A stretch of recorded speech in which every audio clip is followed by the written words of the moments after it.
avait d'énormes fous rires en expliquant les dernières anecdotes qu'on avait vécues.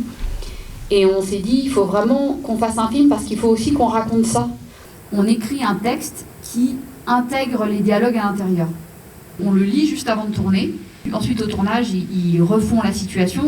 Les acteurs, ils nous disent souvent, mais en fait, ils n'ont pas l'impression que c'est le tournage. Ils l'ont déjà fait plusieurs fois et du coup, ils ont quand même l'impression que c'est comme une dernière couche de peinture.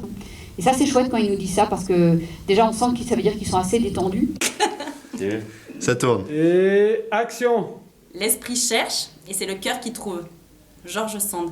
Un cinéma d'animation, ça peut être évidemment du documentaire, de la fiction, du drame, du western, des comédies. Ça met à peu près 4 à 5 ans à se réaliser. Donc prise de vue réelle, on est autour souvent de 5 millions. Et l'animation, ça coûte plus cher.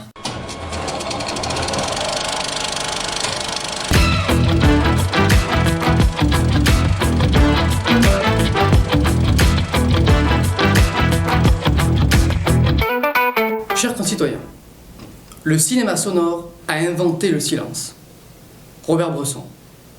La question qu'on voulait se poser avec cette rencontre, c'est est-ce que finalement il ne faut pas trouver d'autres vecteurs, est-ce qu'il n'y a pas d'autres moyens de sensibiliser? Et donc en se posant la question du rôle des artistes. Il y a un bon tiers de la société française qui reste encore, on va dire, plutôt sceptique ou qui nie un peu la réalité du changement climatique. Il y a des attentes différentes par rapport à ces sujets, il y a des compréhensions différentes et que si on ne fait pas attention à ça, ça rend difficile l'écoute et le dialogue.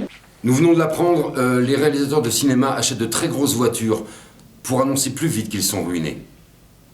Jacques Prévert. J'ai appris l'existence de ces maisons, ces MADAFA, et donc ce système mis en place de soumission des femmes par une femme. Et je trouvais assez passionnant aussi d'un point de vue féministe de voir que en fait, les femmes jouaient un rôle clé, de ventre, de marchandises, mais quand même, y aller en pleine conscience, tout aussi radicalisé que les hommes,